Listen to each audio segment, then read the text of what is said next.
Greetings, God of Gold, back again with a quick little video.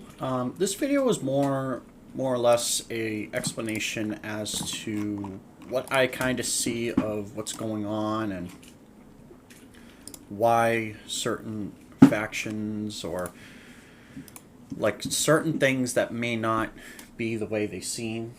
So this, of course, if you have your own opinion on this topic, as the title of the video suggests, that's perfectly fine. If you want to share that in the comments, feel free to do so. Now, I doubt this video is going to get a lot of views on this, but if you hear me out, I appreciate it. So, the Ukraine war. That war, it all started back in February of 2022. Over 3 years ago. Now it's March of 25. Because this war has happened, it has caused huge backlash on all fronts, regardless of what people think or see. Things have happened. Because said things have happened, the war itself has become a void. A vacuum of endless equipment that keeps going into Ukraine, and nothing really comes out of it. At least, not that many of us have seen, though some would argue that progress was made. Well, that's not entirely true.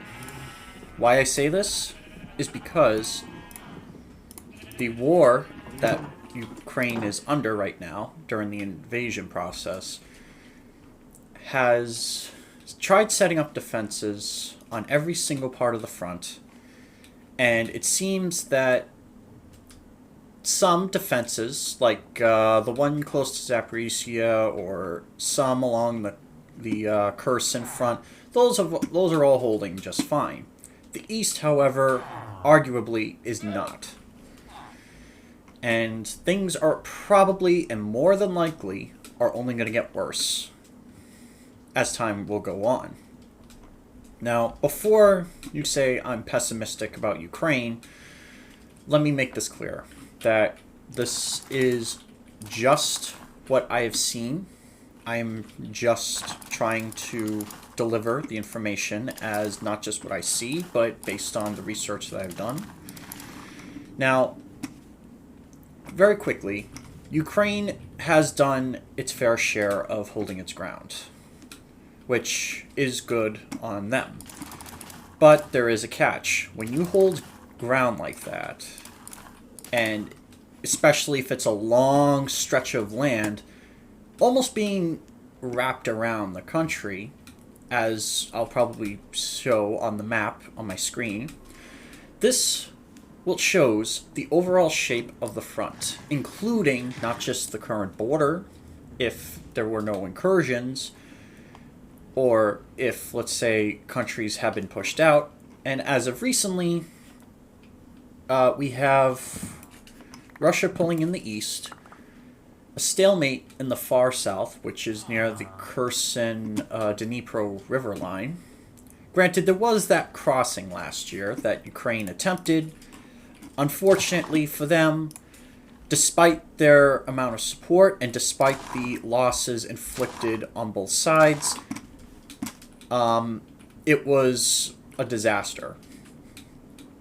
But enough about the Krinky front. That bridgehead didn't work out, and as a result, Ukrainians were forced to be pushed back, or they would have had to suffer losses. Now, back to the war's big picture. The big picture on the Ukrainian war shows and indicates that, as of late, Ukraine has been losing ground. But it's not at a fast pace. It's more very, very, very slowly. How slowly? Well, put it to you this way. Each side does trade land left and right on a general basis. But on said general basis, the front has shown not only very little change in general, but it has been leaning more towards Russia's side.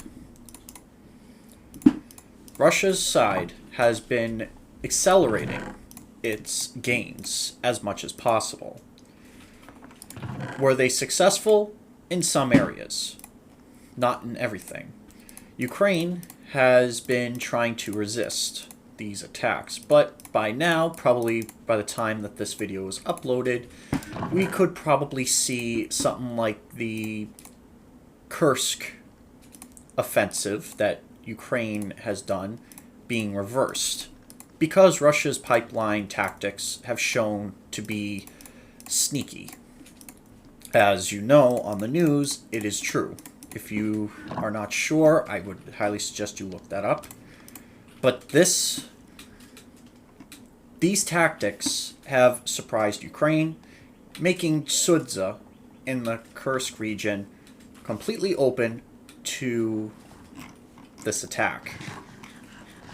Now, on the other hand, Sumy was, I think, two or 3 years ago, it was previously occupied, or at least parts of the oblast, but very, very briefly. There were countermeasures that were given at the time, but because the Battle of Kursk, I meant the Battle of that's when Kyiv, they were able to not push Kursk. them away. Sorry for the misspeak. But to sum it all up, now it seems that the tide has turned. And unfortunately for Ukraine, it is not in their favor. If you don't believe me, look at the map and compare it over the last couple years and see that even if Ukraine did that Kursk offensive, it was mainly a symbolic activity. There was no purpose behind it. The only thing that I could maybe think about for why that happened is because the offensive that they did was more or less not just a symbolic thing to help the morale of their troops, which they've also done by doing that and hiding casualty numbers. Both sides have done it. It's not just Ukraine, it's not just Russia. Both sides have hid their casualty counts. We don't truly know the results of the deaths of war. We really have no clue. Granted, you could argue that you might know, but that is the ultimate truth behind this all. We don't know. But I will say this, though. Will the war come to an end? Honestly, despite how President Donald Trump has been touting the idea of a potential peace and ceasefire agreement, there is no progress on that front whatsoever. It is only talk. Talk, technically, doesn't really count. Why I say this is because talk in itself is more or less along the lines of you're stalling in a way. Why is it stalling? Well, is because both sides also don't agree to a ceasefire. As of recently, Russian President Vladimir Putin has expressed concerns for this ceasefire, so-called. This ceasefire would mean, of course, just exactly how it sounds, there is no true peace in the region, but there would be a temporary halt in fighting. He has accused Ukraine of using that time to rearm, and he found that to be unacceptable. He automatically rejected it. However, on the other hand, Zelensky too wants peace, but he has a hidden agenda of also trying to retake all the lost land and going back to 1991 borders for Ukraine. However, many Western officials have stated that is virtually and technically impossible. On a literal front and a metaphorical front, there is no possibility they could be pushed out. Granted, Ukraine could continue fighting for much longer, but of course, due to manpower shortages and ammunition shortages on multiple sides. It's very gappy depending on where they go, the troops mainly. If they continue the fight, they will eventually get tired. Granted, both sides, I will argue, are equally tired of one another fighting. But there's really not much that can be done at this current state and time. Now, the reason why there's no peace is because secretly, now this is also kind of my opinion, but also it's backed by what I've seen so far. The war that is taking place in Ukraine, Trump doesn't seem eager for peace. Where on the other hand, President Biden, when he was in office, he was promoting the idea of making Ukraine defend itself, which is by technicality how they originally thought of trying to fight back against the invasion. But there is an inevitable truth here. Whether if you agree with me or not, whether if you think I'm biased, which if you do, I'm sorry you think that, but after all the consideration, after all the fact-checking, and this wasn't just one-day research and me taking upon that either, no.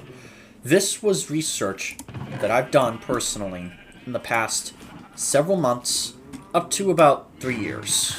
I've watched this war as close as a hawk to ensure that I've gotten as much information as I could on both sides and compare the two. Now, of course, there is always misinformation. That's why I double back on research. You see, that is very important. If you don't double back on your research, it's going to be a huge embarrassment on not just their behalf, but also yours if you report it and it's wrong. Now, I take a lot of things with a grain of salt. Both sides I have taken with grains of salt. Why? Is because the Western media and the Eastern medias have both blown their situations out of proportion, making it virtually impossible to keep track of the progress of the war and the progress of either side. Some are more biased than others. That is true, and I'm sure many of you can actually agree on that. The war has polarized opinions over the course of a few years. Now, a small majority of the United States seem to have supported Ukraine. Granted, there's still a large amount of people that do still support them, but the support has died down. Why? Because the war has been dragging on for too long. And President Biden, whether if you agree with me or not, he has in fact fueled the flame. He has done nothing to offer a resolution. He has done nothing to mediate. And he basically was too incompetent to handle such a feat like this war. Now, again, argue with me all you want. That was the truth. That is what happened. This is not just my opinion. Many have seen it. Many have articles about it. Many have speculated. It is all factual. So, now that Trump is in office, even though he has talked about peace, I'm afraid, in my opinion, but opinion based on fact nonetheless, peace is virtually impossible. There's an impasse on both sides. Neither side wants peace, despite how they say it. And Zelensky, for example, has said that he does agree to the ceasefire, but he did also say, in his words, that he will agree to the ceasefire if Russia does. Russia, of course, accused Zelensky of rearming during this time period. obviously, that caused some head scratching, which is, in a way, kind of weirdly true. What would actually happen during this peacetime? And it's not just him asking, it is literally me asking. Me asking you, what do you think could happen during this so-called ceasefire? Could it work? Is it factual enough? Is it worth the ceasefire? And if so, if there was a ceasefire, don't you think maybe both sides should be prohibited to regroup and remobilize? Isn't that a more fair deal? Now, of course, one could argue one side could be lying, which, again, I see the point there. But in order for a ceasefire to truly happen, there needs to be equal terms on both flanks. Right now, there doesn't really seem to be, and because the gains made by Russia show that they also don't seem to be interested in that kind of thing, mainly because of the accusatory nature of the situation, as well as the overall progress so far. Now, I leave you with this information, my opinion, but opinion based on the information.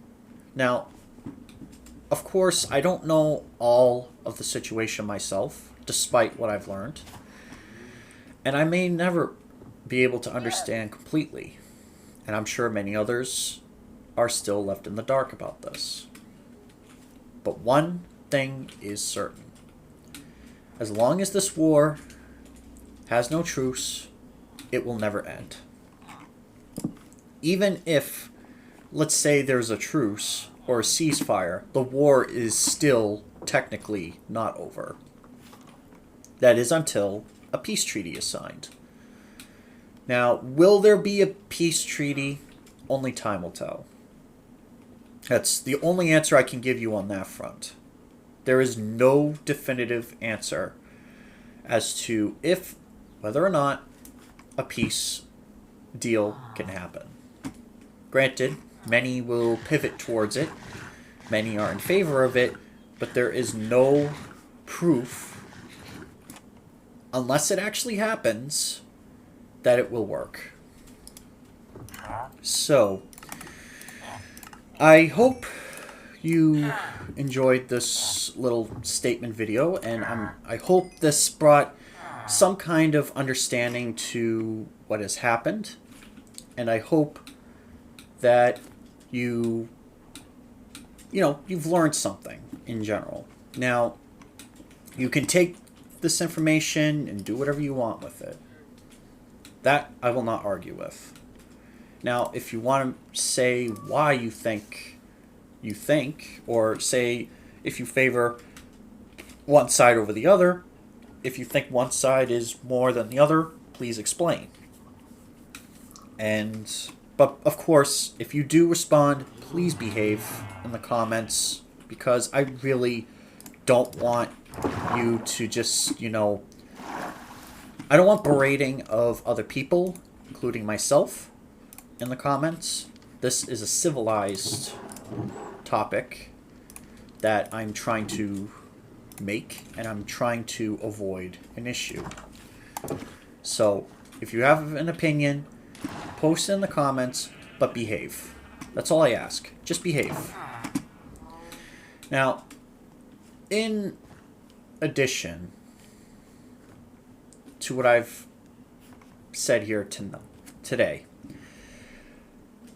I just want you to know that I am not on either side, and I am explicitly saying that because I don't want to be just labeled as someone who's biased. No, I am completely abstained and neutral from what has happened. All I'm saying is this is the reality that could set in. Granted, I'm not saying it's set in stone, but it could happen. It's likely to happen, but will it happen is the ultimate question in itself. So, I leave you here today with this knowledge. What you do with that knowledge is up to you. Anyway, have a good day. Gotta Gold is out. And if you want me to do more reviews on political crises, or if you want me to do research on something, I can maybe take a dab in that.